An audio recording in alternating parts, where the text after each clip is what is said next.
Hello, and welcome to the Center for Spiritual Living Sarasota. We're here to support you in finding a personal relationship with the God of your understanding and in discovering what you already know. My name is Jim Grove, a licensed spiritual practitioner here at the center, and I greet you with Namaste. Namaste is Sanskrit and means the divinity in me recognizes and honors the divinity in you. Let's begin by affirming our vision and mission statements. The words can be seen on your screen. Please feel free to read aloud with me. First, our vision: empowering spiritual growth as a loving and inclusive worldwide community. And now, our mission. We teach science of mind principles and other life-affirming spiritual truths. We explore, we learn, we grow, we connect, honoring all paths to God. We offer in-person and online weekly services, classes, workshops, affirmative prayer support, and other spiritual tools. We create opportunities for joyful social connection, community outreach, and service. And we celebrate the awakening of our innate spiritual magnificence. Now, as we prepare for our time of prayer and meditation, I invite you to relax, close your eyes, and focus on your breathing as Bob Teesdale sets the tone for us with a chant entitled, "When I Forget."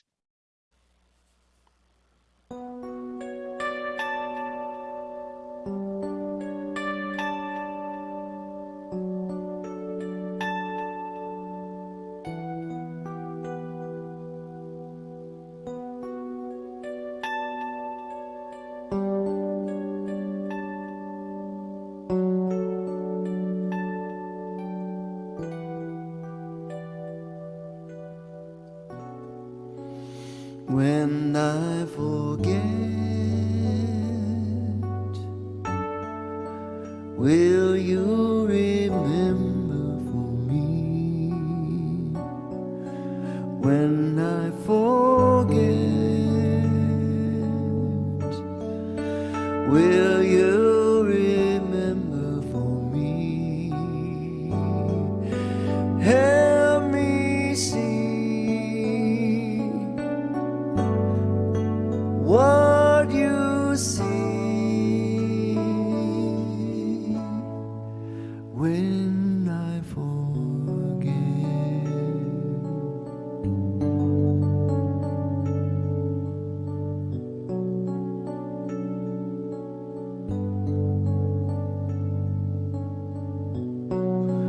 When you forget, I will remember for you. When you forget, I will remember for you. I will see what you can see when you forget. When you forget.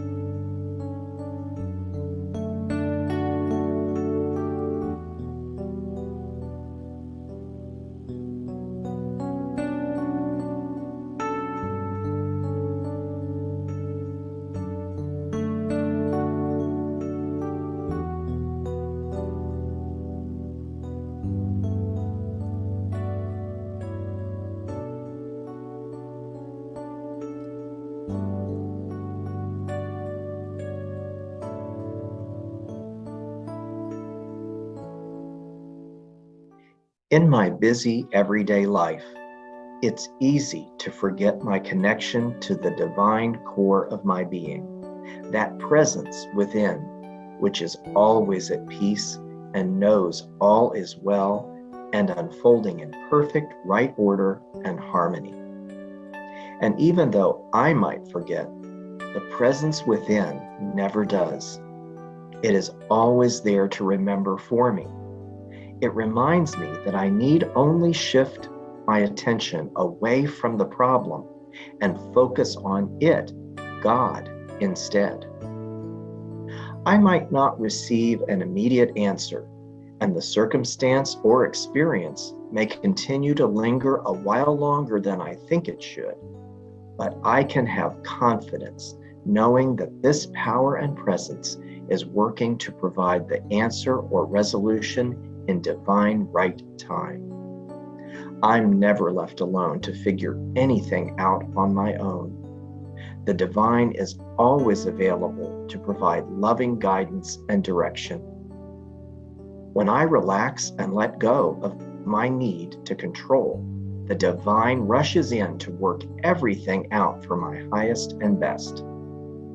With ease and grace, my problems dissolve, and the perfect outcomes materialize in their place. With gratitude for Spirit's unfailing love and presence through my unfolding good, I now release my word of truth with full faith and conviction that it is already done. And so it is.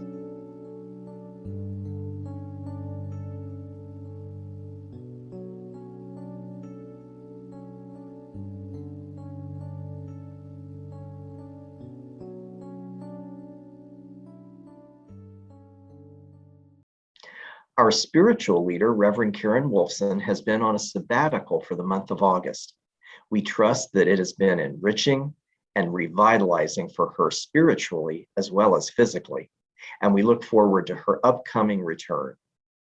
Today, the message is a special encore presentation by Reverend Dr. Dennis Merritt Jones entitled The Art of Uncertainty. Dennis has been a guest speaker at our center many times and has written several books. These include How to Speak Science of Mind, Encouraging Words, Your Defining Moments, The Art of Abundance, The Art of Being, and The Art of Uncertainty. He's written columns for Huffington Post as well as Science of Mind magazine. And he was senior minister of the Center for Spiritual Living in Simi Valley, California for many years. He and his wife live in St. Petersburg, Florida, and in addition to writing, he speaks at Unity and CSL centers in the area. He's a true spiritual mentor and even facilitated the meetings we held last year to develop our core values, as well as our vision and mission statements. His personal mission is guiding people to purpose. But before we hear from Reverend Dr. Dennis, I'm pleased to welcome back Bob Teesdale to sing Let Go of the Shore by Karen Drucker. Welcome, Bob.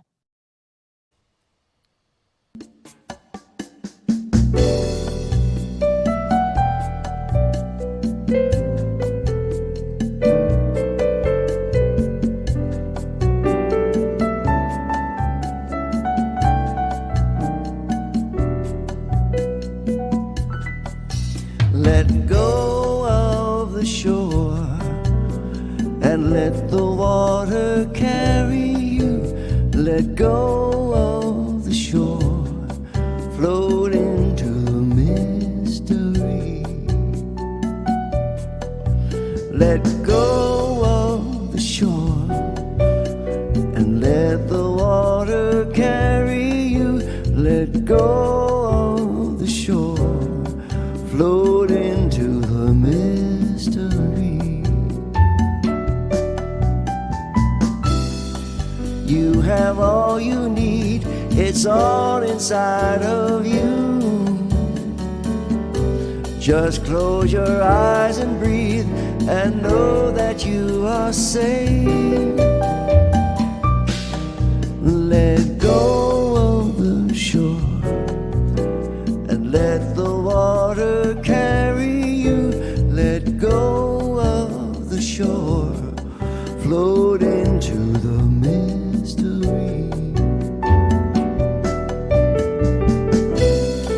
No need to make a plan, your heart will be your compass. Just lift your sails in faith and trust you will arrive.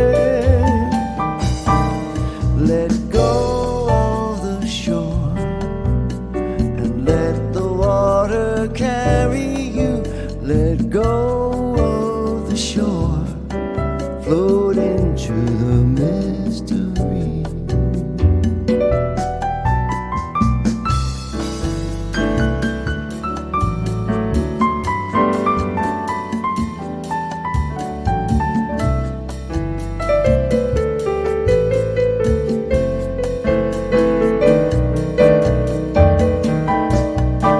Let go of the shore and let the water carry you. Let go of the shore, float into the mystery, float into the mystery, float into the mystery.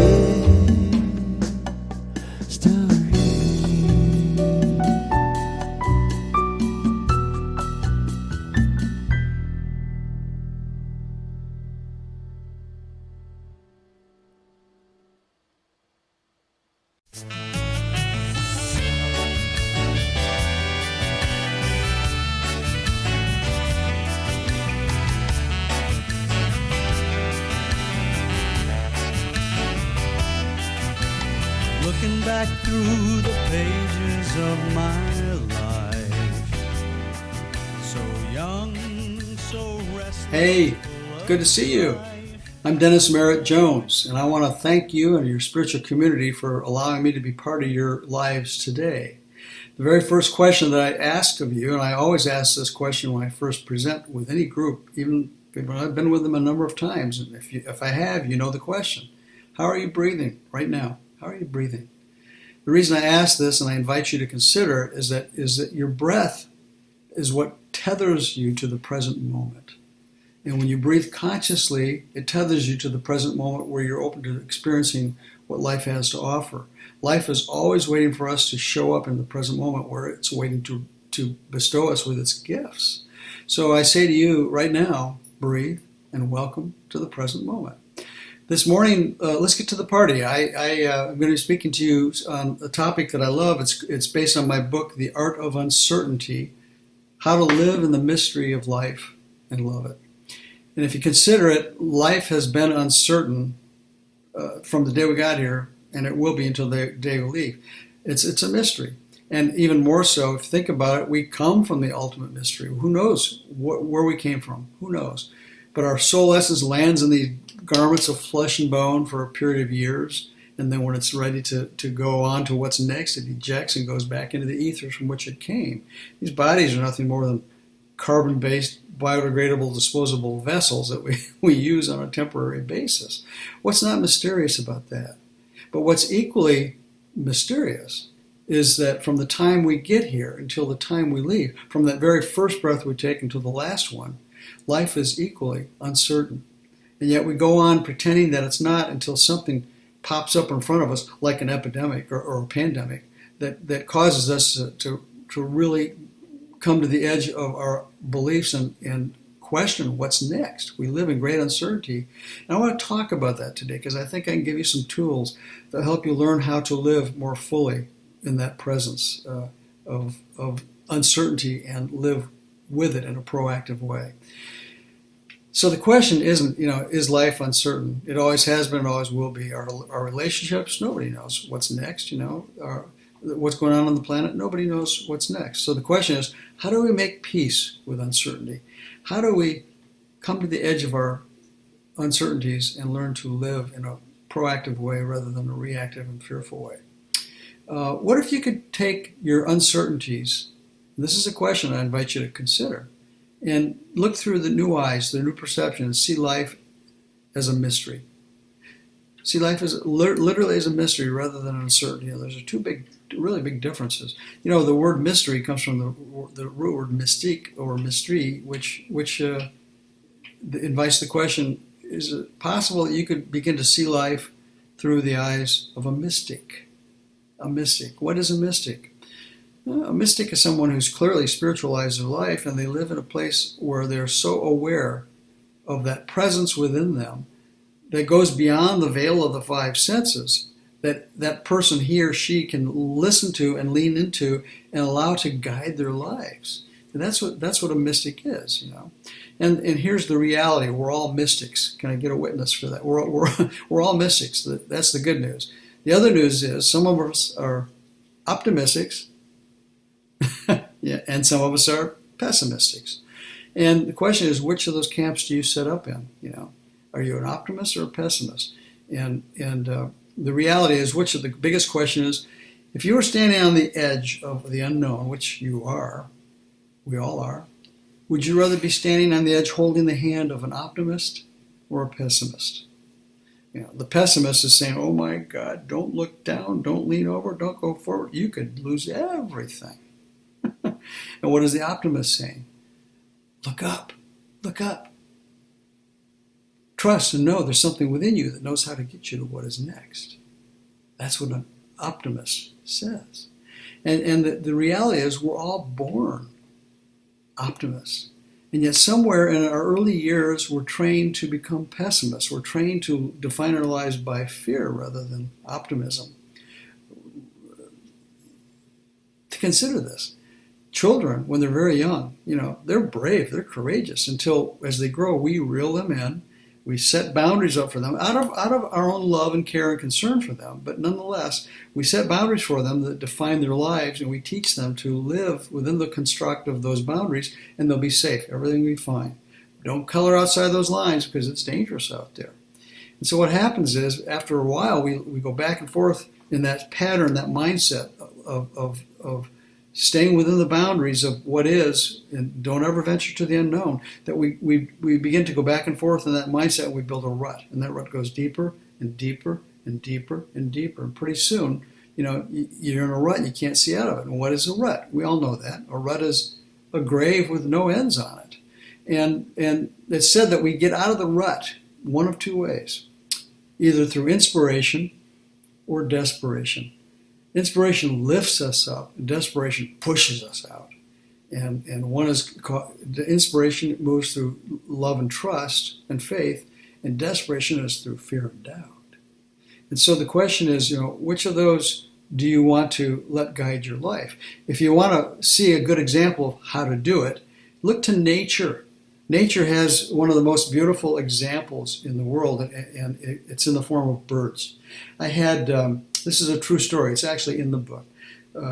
One year while living in California, my house was nestled up in the foothills, and we had a lot of critters around. And every spring, the same family of sparrows would come and build and rebuild the nest under the patio awning in the backyard, which every year they did the same thing. And one year we had a bay window in the kitchen so we could watch these birds doing their thing without disturbing them. And I was so blessed one morning to be there, standing at the kitchen window watching when the chicks that were hatched decided it was time to leave the nest. And so there was 4 chicks on the nest. The first one comes out of the nest, walks up to the edge of the awning. It's about a 10-foot drop, and he looks down. And he looks back up, and his eyes go like this, And I don't speak birdese, but if I did, I think he'd be saying, holy bananas, that's a long way down. I could lose everything, And yet, something within him caused him to flap his wings, truly. And he leaned over and lost his balance, I think intentionally, and fell into the call of gravity. And he flew. He flew around the patio one time and went out into the avocado orchard and lit on the branch of an avocado tree. And there he sat chirping. The second chick came out and did the exact same thing. Third chick did the same thing. Fourth chick came out to the edge, flapped his wings, looked down, looked up again, and went and jumped back in the nest. He wasn't too excited about that. It remind you of any of our children. So the young chick sat there in this nest for 5 minutes, and his siblings were out in the orchard chirping away, having a good time. And I think they were probably, in bird language, encouraging their little sibling to come to the edge and lean over and jump, which he did. He just jumped out of the nest, literally went to the edge and sprang over and began to flap his wings. Didn't even look down. He just flapped his wings. Of course, he flew and went out to the avocado orchard and landed on the tree branch with his other siblings. And they sat there for a minute chirping away and doing the little birdie high fives. They had just accomplished something quite amazing for them. They had totally broken bonds with their limitations. It came to a whole another level of life. And then they literally took off together from that tree, flew one big victory lap around the orchard, and were off into the ethers to explore their birdness. And I thought to myself, man, that is really a profound lesson. The awareness I had was this, that not once did I see the mother bird or the father bird on the edge with the little chick saying, okay, honey, flap your wings, lean over, trust, know that everything will be fine, say your positive affirmations, or you're going to fly. No, nothing like that. Nothing like that. There's something within the bird that knew how to fly. And there's something within the bird that it knew how to fly. And it trusted it enough to come to the edge, lean over, and fall into the call of gravity, knowing there was something within the bird that knew how to be a bird. And I would propose this to you. If the Infinite One is able to imbue that level of intelligence to deal with uncertainty in a bird, do you not think that we would also be imbued with the same intelligence to know how to come to the edge of our uncertainties and metaphorically fly into what's next, to know what we need to do and how to get there? Shake your head like this. Yes, we would. We would. You know, there's a great saying in the Zen. It says, move and the way will open. Move and the way will open. It doesn't say sit there on your behind and wait and hope, and if the way opens, then move. It says move first and the way will open. Ernest Holmes said it another way, treat, and move your feet. I mean, prayer needs to have with it action. To faith without actions is dead, as Paul said.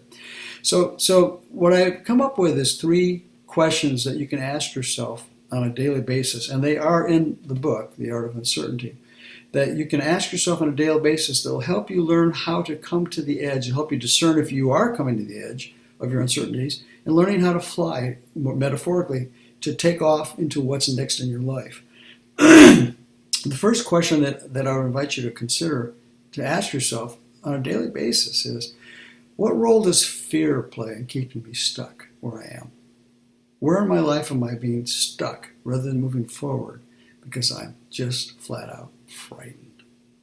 Now, it's very important that we don't demonize fear, because fear is not a bad thing. You know, some of us wouldn't be on the planet today if we hadn't had fear come up and help us reroute the direction we were going. And yet, as we grow, you know, with the boundary line between what to fear and what not to fear gets blurred, and that is the challenge. A lot of us drag childhood fears into adulthood where they don't belong.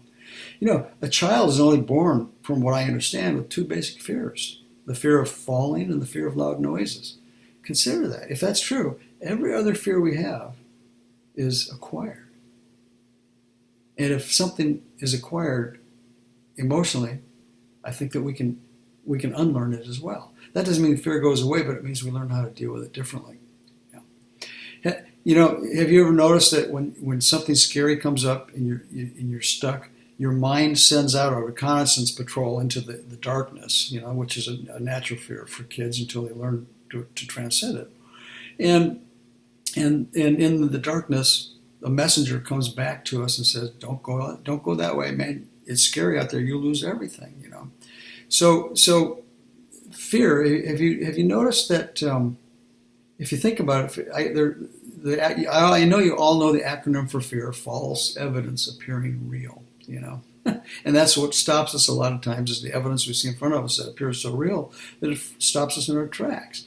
I got another acronym for you for the word fear that is equally, if not more, real. And that's forget everything and run. Which is what we do sometimes. We forget everything and we run when something scary pops up in front of us. And so if you were to think about the things we run from, there's 3 touchstones to fear that I would invite you to consider real quick. First, understand you can run, but you can't hide. You can run from your fear, but you can't hide. Why is that? Well, your fear is not out there. It's not out there. Your fear is something that lives within, that ascends from within, that is triggered by something out there. So you can run any place you want to go. You can take the barge up the river of denial on many passageways, but when you come back, your fear will always be there waiting for you to take up where it left off. So you can run, but you can't hide. That's the first thing to remember about fear. The second touchstone of fear is that all fear is attached to death. Concern of loss of something. It could be a physical loss, the loss of a loved one, the loss of a life. Could be but fear can equally be the concern of the death of a relationship, the death of a financial status, the death of a career. There's many faces that fear hides behind that you wouldn't think of it as that, but that's what it is. It's always attached to a concern of loss of something. So the next time you're faced with a fear, just stop and look at what's behind that you're concerned about losing. Sometimes it's just the fear of losing control. That's known as anger or worry. So the third touchstone of fear is to realize that in the East they say we must learn to dance with our demons. That means that rather than run from our fear, that we call it in close, and we embrace it, and we invite it to be our teacher. And that we would perhaps visualize pulling it in for a big hug and whisper in our fear's ear, "Oh, master teacher of the moment, teach me what I need to know so that I can transcend you and move on with my life." That doesn't mean the fear goes away, but it means we rise above it and we see it from a new angle, a new perspective. And then we move on with our lives. How are you breathing? Yeah, I know. So the second question we can ask ourselves on a daily basis is, what do I need to let go of? What do I need to let go of that's keeping me stuck on the edge of the mystery of what's next for me? Sometimes, you don't have to look too far. Everybody on this viewing this morning probably has something in their life that they need to let go of. And in one form or another, we're not always aware of it until we start looking at the question.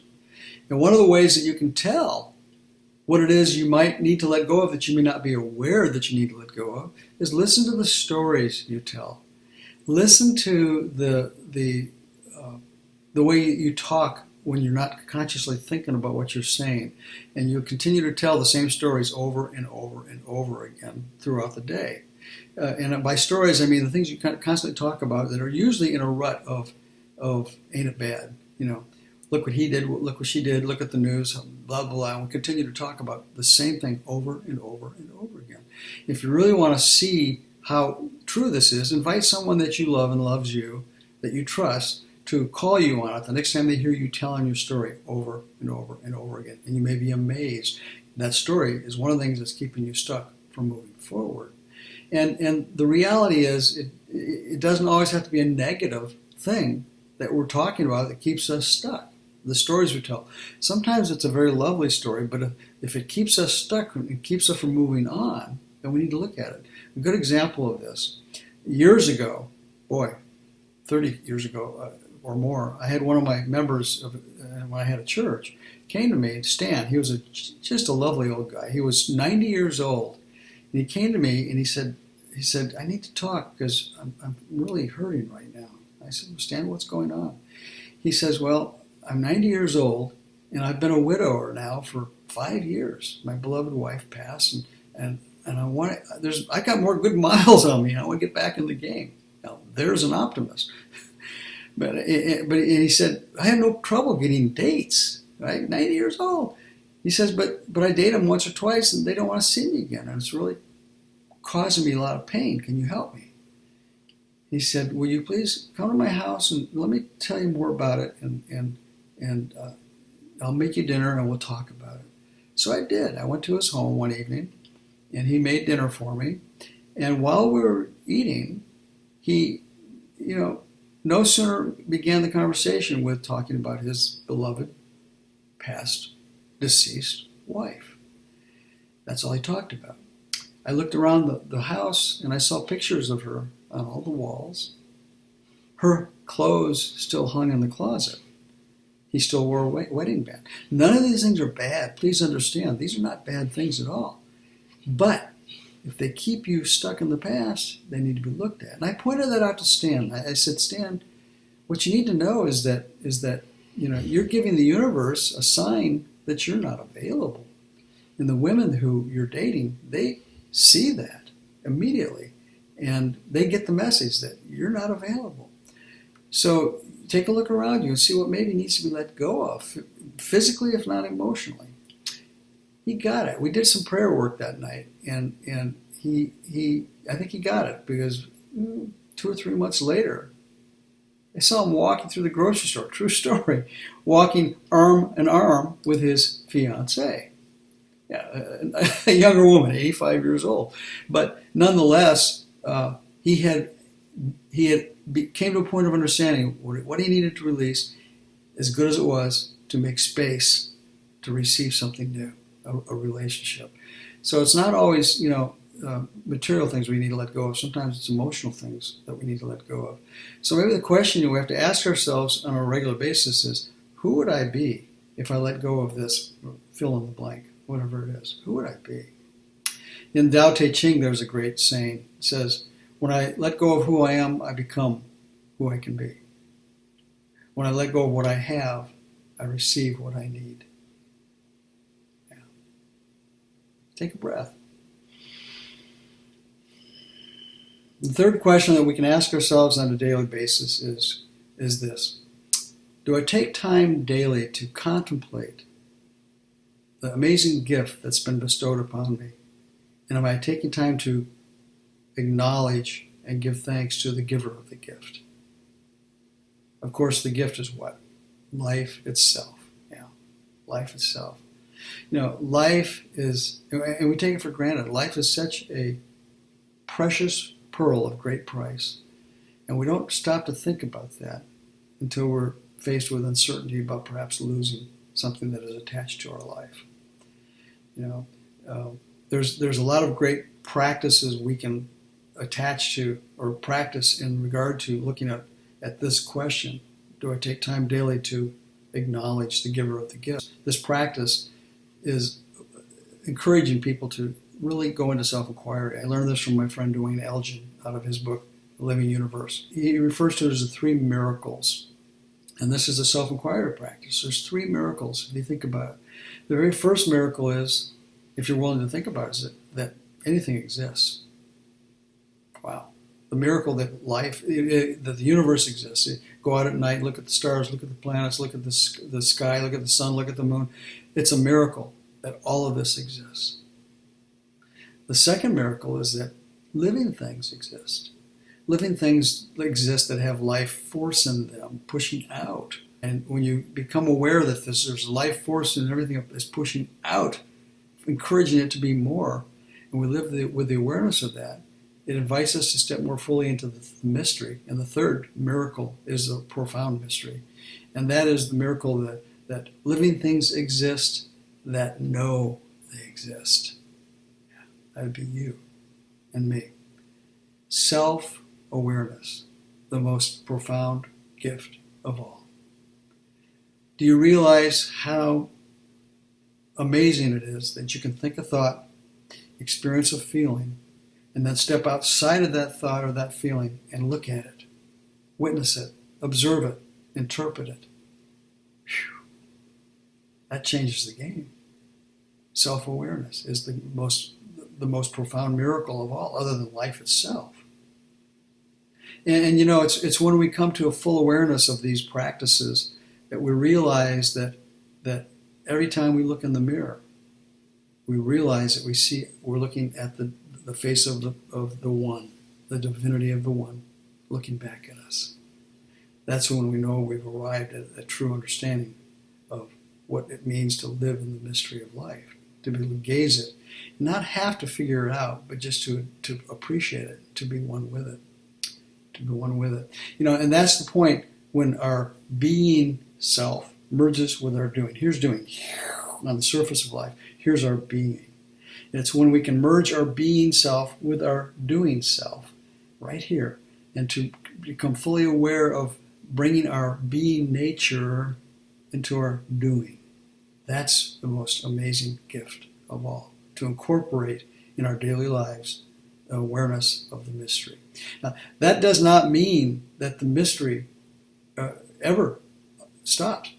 What it does mean is that uncertainty will stop in our lives, because we will have let go of the need to know the ending of everything, we're willing to look at the universe as expanding at the speed of light, and even it not knows where it's going. So when we merge into that deeper sense of awareness, be here now, one in, as, through, and is the essence of God, what happens is we become part of the mystery, and we behold it with awe and joy and love.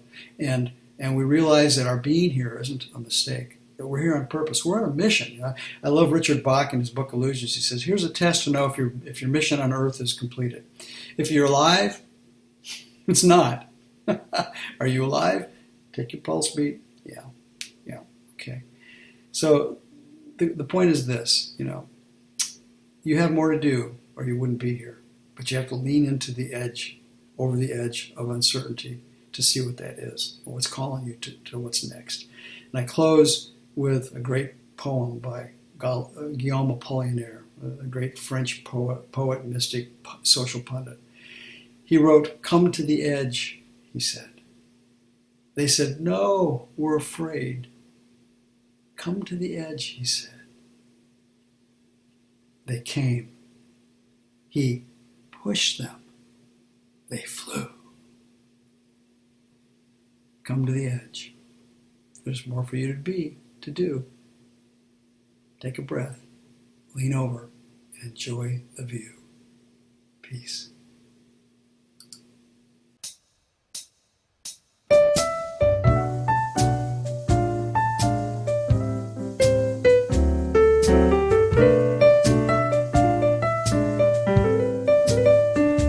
Not gonna worry, I'm not gonna fret, I'm not gonna speculate or contemplate what hasn't happened yet. I'm not gonna worry, I'll put the whole thing in Spirit's care. Won't let it haunt me, I won't let it win. I'm not gonna ruminate or meditate on how it might have been. I'm gonna release it and put the whole thing in Spirit's care.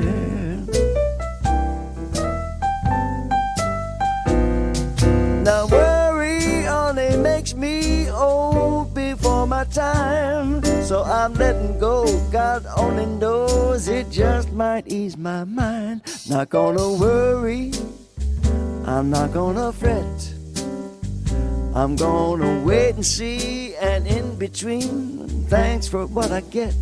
I'll live in the moment and put the whole thing in Spirit's care.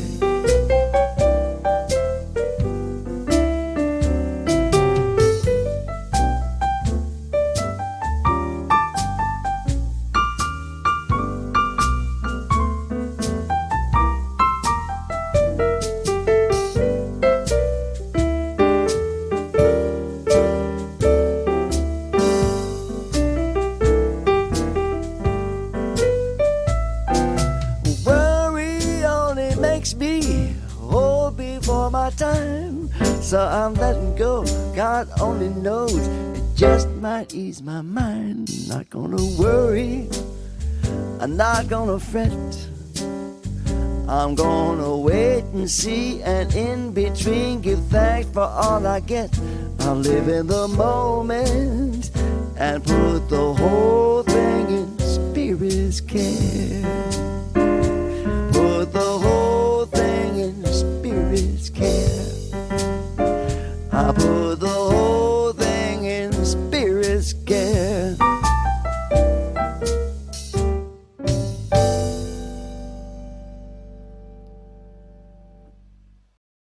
Thank you, Bob, for such a wonderful way to anchor Dennis's inspirational message. Now, as we move into our time of offering, I want to let you know that here at the Center for Spiritual Living, Sarasota, we're available to support you in knowing the power and presence of your spiritual essence. We offer prayer support, inspiration, encouragement, and opportunities for virtual community and connection. And we're so grateful for your generous financial support of this center that allows us to support you. There are 3 easy ways to share your offering. On your screen, you'll see our website, which is www.cslsarasota.com, where you can choose a couple of options. You can select the Donate button, which allows you to contribute via PayPal or by credit card. Or you can mail a check to our address. You can also set up automatic contributions through your own online banking. And now I invite you to place your hand over your heart as you reflect on your gift, blessing it as you share it. And know this with me: my gift goes forth to heal, to bless, and to prosper, and the divine flow returns it to me multiplied abundantly. Now please join me in our offering affirmation on your screen. I give thanks that I may share of my good, my love, and my support. Thank you so much. If you need prayer support, I'd like to draw your attention to the green prayer request button. We invite you to use this feature to send us your request. Our 4 licensed spiritual practitioners, Kathleen Frankert, Ron Frost, Nicole Leeds, and me, are available to know and affirm spiritual truth with and for you in whatever challenge you may be experiencing. We're also available for 1-hour spiritual coaching sessions by appointment. These sessions offer the opportunity to explore a deeper understanding and practical application of the spiritual truth that transcends your problem or challenge. For more information, check our website under the staff link at the left side of the screen and then select Practitioners. Here on our website, you can also sign up to receive our weekly email newsletter. Please also check out our Facebook page for posts about upcoming events. I just have one announcement for you this morning. Our Spiritual Living Circle meets via Zoom every Wednesday evening at 7 p.m. to discuss an article from the current month's Science of Mind magazine. This week, we'll be discussing the article by Ernest Holmes in the September issue entitled Take the High Road to Happiness. This is a wonderful no-cost opportunity for social connection and to more fully explore your own spiritual development by connecting with and learning from other like-minded individuals. If you'd like to participate, please email me at the address shown on your screen. Please also note that we will not meet the following Wednesday on September 8th. Now, as we conclude this sacred time together, let us move forward into the week ahead with the awareness that even in moments of uncertainty, there is a presence within us that knows exactly what to do, and we can access it at any moment for divine guidance. I invite you now to listen or join in singing our closing song, Let There Be Peace on Earth. Thank you for being with us, and have a great week, everyone.